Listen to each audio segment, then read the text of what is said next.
Please welcome Chief Executive Officer, Union Square Hospitality Group, Danny Meyer, in discussion with Senior Editor, Skift Table, Kristen Holly.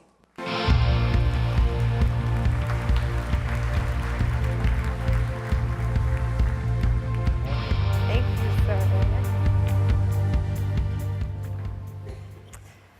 So I'd like to start quickly with a show of hands. How many of you have eaten at a Danny Meyer restaurant, including Shake Shack? I should have asked how many people ate there this morning. Great. Why don't you do that? What the heck? Anybody today? Anyone at lunch run out to Shake Shack? Great. So most of you have experienced the Danny Meyer brand of hospitality. We chose Danny as the first Skift Table speaker because of his commitment and understanding of the hospitality industry with over 30 years of experience in the business. He literally wrote the book on hospitality a decade ago, and it's still unbelievably relevant today. Union Square Hospitality Group operates 15 restaurants, 16 next week. So I want to personally thank you for joining us today as we begin our conversation and coverage of the 21st century restaurant experience. To start, food is... Can I just say what a pleasure it is for me to be here? You guys, we're brothers and sisters, and it feels good to be in front of an audience of people who are really confronting the same set of challenges, whether you're putting people in beds or airline seats or train seats or restaurant seats. We're all really in the same field, and it feels great to be dealing with the same set of problems to try to solve. Great. So, food is a huge part of people's lives, but in the news recently, there's been a lot of talk about an industry slump. Millennials are killing restaurants with everything else.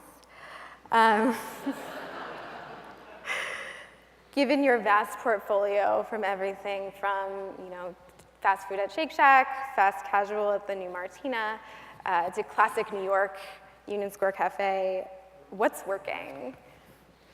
I think what's working today is what's always worked, which is people.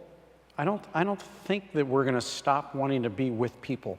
I realize that there are so many different ways that you can be with your device and not with people. In fact, you can even think you're with people, whether it's FaceTime or Skype or Snapchat for that moment. But I do think that as long as human beings remain the tribal creatures that we've always been, we're going to crave high touch just as much as high tech. And so I think that we provide, at our best, an opportunity for people to come together with people. Companionship obviously comes from with bread. It's about breaking bread, compagnie. And I think that as long as we provide that kind of hug that people are looking for when they choose to walk through the door of any of our establishments, we're going to survive. And I don't think millennials are immune to the desire to get a hug either. Really? I got a couple of them at home. Okay, all right. And you think that applies across the board? Fast casual, fine dining? I do. I think we're in the midst of a number. It's kind of a perfect storm right now. So the really, really good news is that there is an unprecedented level of interest in food. Eating it, cooking it, taking photographs about it, showing off to your friends, wish you were here by taking a picture of it and sending it over whatever social channel. It's on TV, it's everywhere. When I first started Union Square Cafe 32 years ago this month, if you saw somebody taking a picture of their food, you thought, that's just really weird. And today, I'm kind of hurt if you don't take a picture of it. Really? It must not have been very good. You didn't want to share it with all of your friends. Okay. But we have this perfect storm because on one hand, there's an unprecedented interest in food. Mm-hmm. And there's also an unprecedented acceptance of going into the food and beverage industry as a valid profession. You have to understand that when I first got into business, I let my family down because I didn't do what I was supposed to do and go be a lawyer. You weren't supposed to become a restaurateur. And today it's a completely validated entrepreneurial pursuit. So all that's great. It's the best time in the world to be an entrepreneur. And you can have it anywhere you want to. Delivery for me 30 years ago was maybe Chinese food and pizza. Today it's the entire city, right at my fingertips. So I can have food at home, I can have food out, I can have really good food at fast casual prices. I don't have to go to a restaurant that starts with le or la in order to eat well. I can go to a farmer's market, or I can go to the supermarket, or I can have the food come in half chopped for me and feel like I'm a cook when I'm really not. So there's so many players right now that what it means is that there's just no way on earth, even with a bigger earth than ever, eating more food and caring about food more than ever, there's no way on earth that many players are going to be as busy as they were when there were 25% fewer players. Right. So for the restaurant industry, though, when you have meal kit delivery and you have things coming in and you have takeout flying out the door that you might not necessarily present the way that you would want to present it in a restaurant, does that harm then the traditional business of restaurants, or is that moving it forward? I think it's moving it forward. You know, I'm certainly remembering when, way before there was Twitter or Instagram, there were blogs. And we used to be asked all the time, what do you think of all these people, writing on this food blog or that blog about your business?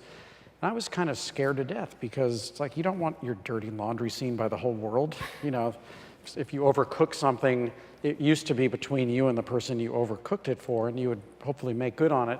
Now it's like the whole world gets to see how bad the food was that night. Then I realized, you know what, if that experience happened, it happened. And it's better if I know about it. It actually gives me an elevated way to address it than I've ever had before. Well, I feel like the same thing is true right now. At first blush, you go, this is horrible. This guy wearing a Postmates shirt is waiting in the foyer of one of our fine dining restaurants. And then you go, well, guess what? That's probably how people wanted to eat their food that night. And that should be added business. The other thing I would say is that I do believe that whether we want to admit it or not, people will actually provide a handicap. They know that there's no way that a delivered meal is going to look the same in the little recyclable cardboard thing as it would on a beautiful plate in a restaurant. So is that better for your business? It is. It's the same reason that we felt ultimately very, very excited and comfortable serving food on Delta Airlines in the business class section. The first question we said is this going to hurt our business? Because there's just no way that Union Square Cafe's gnocchi is going to taste just like it does at Union Square Cafe. But if you say, yes, but relative to what people expect to eat on an airplane, can we elevate that? Compared to what people expect for delivered food, can we elevate that? And I think people go into those experiences knowing full well, of course it's not going out. That's good for us. Mm-hmm. If it were the same, then I'd be worried about cover counts sustaining themselves in the restaurant. Okay.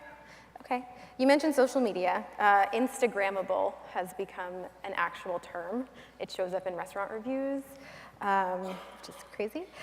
There's no doubt that it's powerful marketing, but does it influence the way that you run your businesses or the way you design new businesses? I think it would be disingenuous to say that your food needs to be as handsome as it is yummy. I remember when we opened our restaurant, Daily Provisions, which was probably about 10 months ago or so. It's right next to Union Square Cafe. We gave birth to this just amazing donut. It's a cruller. It's a maple cruller.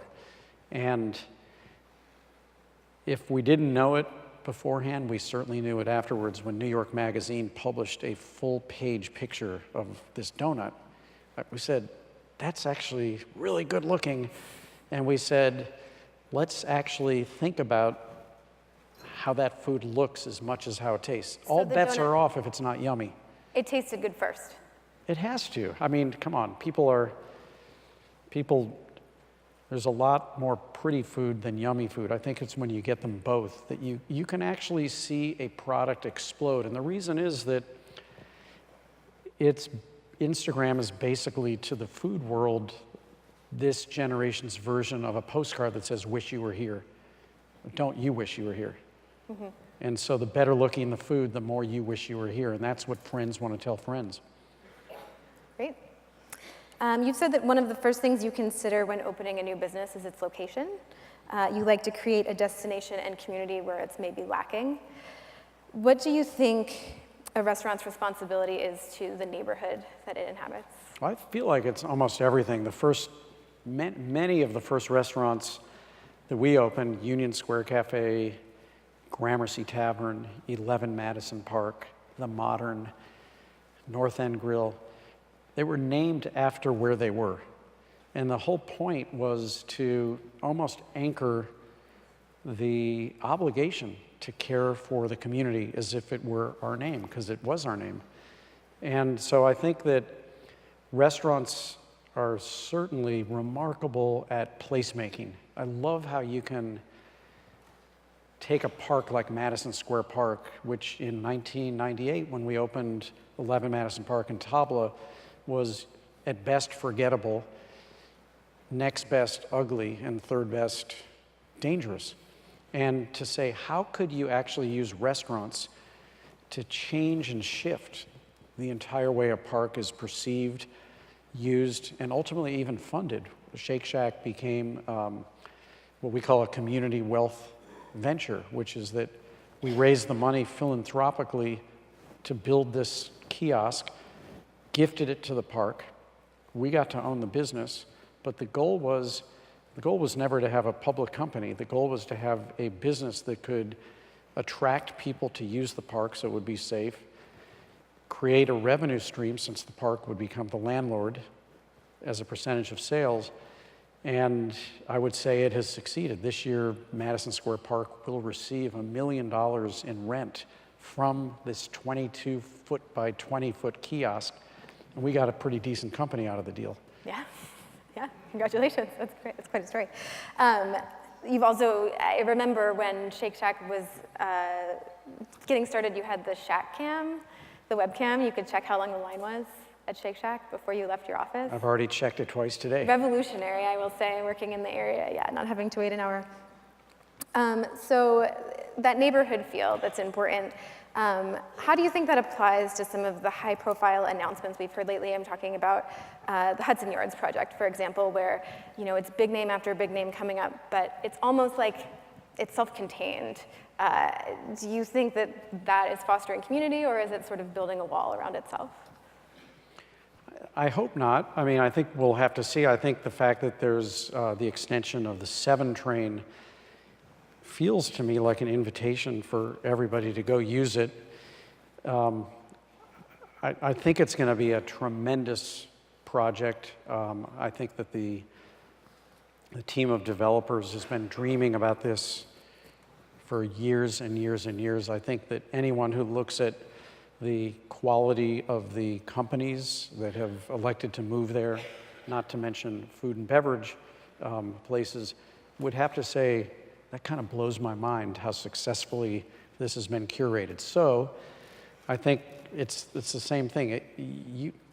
When we went to Battery Park City with 3 different businesses about 5 years ago or so, North End Grill, Blue Smoke, and Shake Shack, that was a stretch for us because we've always loved going places where the rent is a little bit lower, hoping to spur economic development ahead of when everybody else moves in and when the rents go up, which would then give us the opportunity to offer better dining value. But that was a stretch for us because if you look at any map of Manhattan, you can see that Battery Park City isn't real. It's an appendage. It's the landfill from when the World Trade Centers were originally built. And, I'll never forget the first day we announced we were going there. A friend said, I kind of feel like I'm going to Cincinnati when I go to Battery Park City. I happen to have family in Cincinnati and love it, but that was not our intent in Manhattan. Of course. So the authenticity of creating a place and making people say that has to be a destination is so important.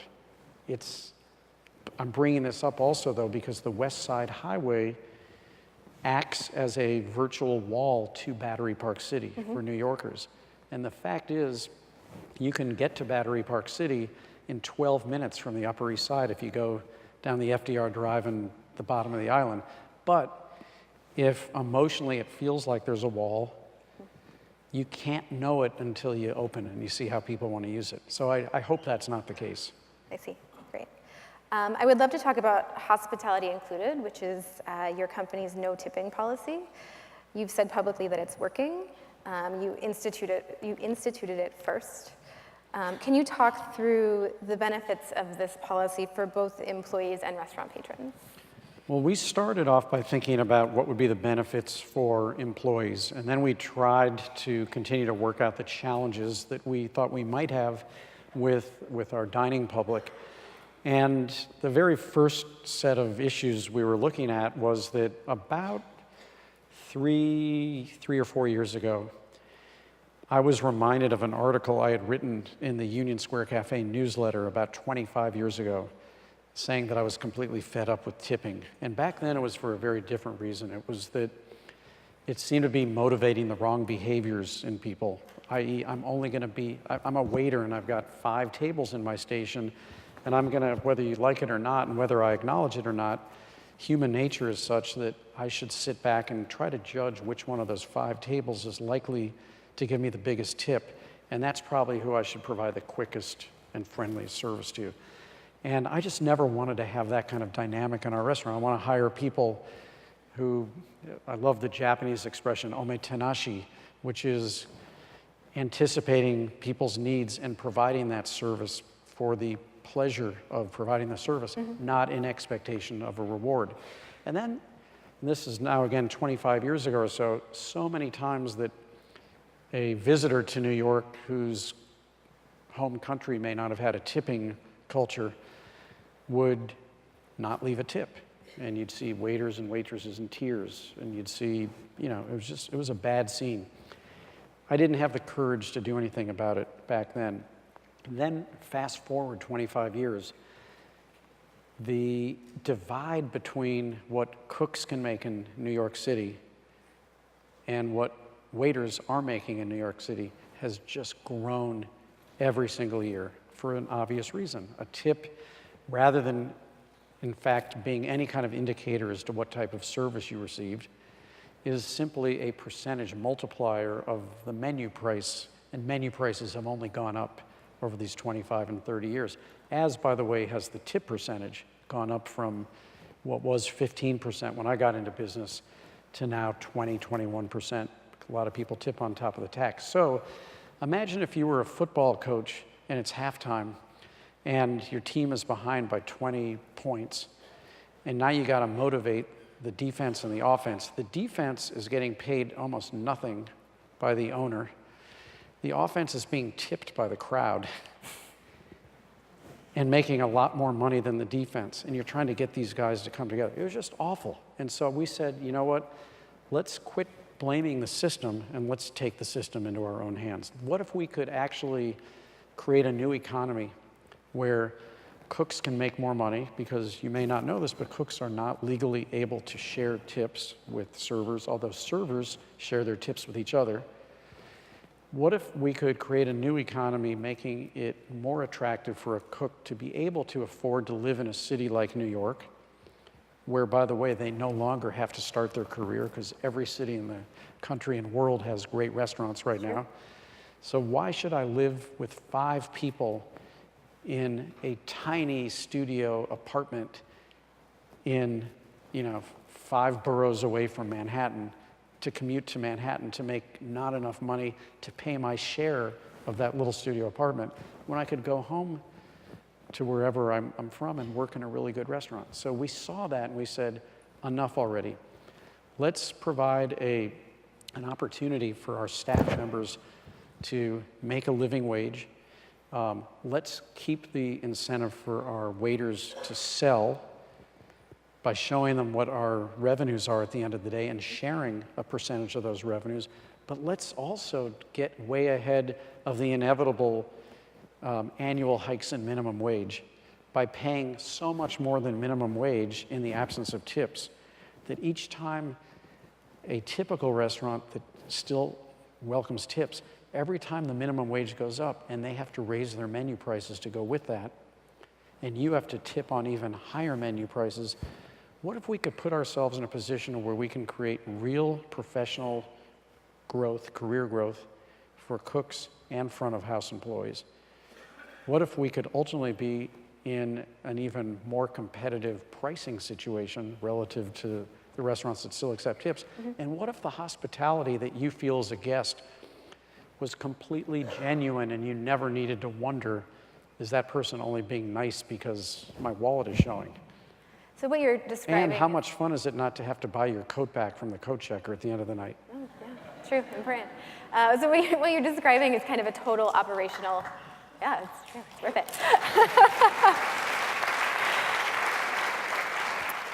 What you're describing is a total operational change then, for how a restaurant operates beyond, it's not just no tipping. It's how you train your employees, it's how you bring them into the fold, it's how you communicate with them. And how you bring your guests into the fold, because make no bones about it, the first time the average one of our guests has the experience, unless you're just completely immune to prices, you'll look at the menu and go, that place got more expensive, because right now what you see is everything. And then once you use it once and you see that there's no line, there's no extra gratuity line, we're not playing a game like I've seen for years in hotels where you get room service and there's the room service charge, there's the delivery charge, there's the service charge, there's the tax, and you kind of go, how did that $3.50 cup of coffee become $18? Should ask them. No one in this room does that, I'm sure, but so now whatever, so by the time you get your bill, you go, oh, that's actually a great value, and that's our goal. Great. Restaurant investment and restaurant startup investment has become very high profile. You've invested in startups, you've invested in smaller restaurant groups, and you've worked with huge companies like OpenTable, smaller companies like Resy. With all of this experience, I'm curious on your perspective of where do you think the innovation is coming from today? Is it the small upstarts, or is it the big giants that are sort of changing the way that they do business to adapt to a changing environment? I think both, and I think there's not an industry in the world, whether you're talking about Broadway theater versus off-Broadway, or you talk about a big restaurant in New York versus a small place that just opened in, let's say Greenpoint in Brooklyn. The smaller you are, the more nimble you can be, the more risks you can take. And I think that it's really good for us in the full-service restaurant business to have small, innovative, well-focused startups that don't have to be all things to all people, but do one or two things really, really well. Same holds true in the tech world. OpenTable has been a leader forever. The network effect is absolutely remarkable. And I think OpenTable would say, on one hand, it's a pain in the neck to have competitors. On the other hand, it's really helped their business because you got to get better. You got to keep innovating. And I think the smaller upstarts, companies like Resy, we have an expression in our industry, which is a small upstart opening next door to you. On one hand, could feel like a gnat, and you just kind of want to go away. But on the other hand, they make you better. And I think the champion horses run faster when you kick them a little bit. Okay.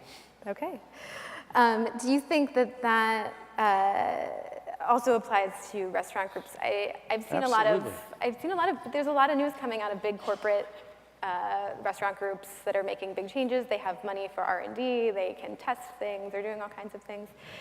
Do you think that they would ever have the advantage over the gnat? Well, I feel like we're a gnat relative to huge restaurant groups. But we're trying to be our own gnat. One of the expressions we use at Union Square Hospitality Group is, how can we become the company that, if only it existed, would put us out of business? And what's great about that is when you named that we've opened 5 places, we will have opened 5 places in this calendar year. One of them is a well-established, beloved restaurant, the new Union Square Cafe. That's a big deal for us to do that. 4 of them are Nats, and hopefully we're making our own Nats, and they're pushing us. So when we open Cafe Marchio, a Roman coffee bar, and we push ourselves to say, it's not enough just to have an Italian coffee bar. Let's be real specific and say, you know, what's the first thing I do when I get off the airplane in Rome? I go get a coffee. What's the first thing I do every single morning and afternoon when I'm in Rome? I go get a coffee, or I get a shakerato, or I get a granita di cafe, I get a cornetto. I love the opportunity to then sit with a great coffee roaster like Joe Coffee, who we also invested in, and say, you guys get over to my favorite places in Rome and let's create a roast that when I smell it puts that smile on my face that I get. I'm not going to ever stop going to Rome, but it's that kind of innovation and saying, let's be our own Nat, because if we don't do it, someone else is going to do it. And then what happens, which is also great, is that it creates within our group of restaurants what we call sibling revelry. And I think the coffee programs everywhere get better because everybody says, hey, I want some of that. We did that by creating our own bakery earlier this year at Daily Provisions. Now all the restaurants want even better bread. So it's a good thing. Great. I think we have time for 1 or 2 audience questions. They're up? No? Perhaps not. Okay. Well then oh, nope, good, great. I will go with the top question of what was your most memorable gastronomic experience? Oh, man. No pressure.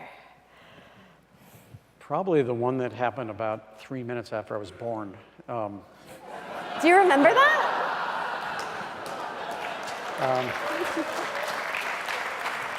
You know, all joking aside, I don't really remember it, but I do think that people who are wired to care about giving hospitality are people who really want to receive hospitality. And I've said this many times, but I think that that was the purest hospitality moment of all of our lives.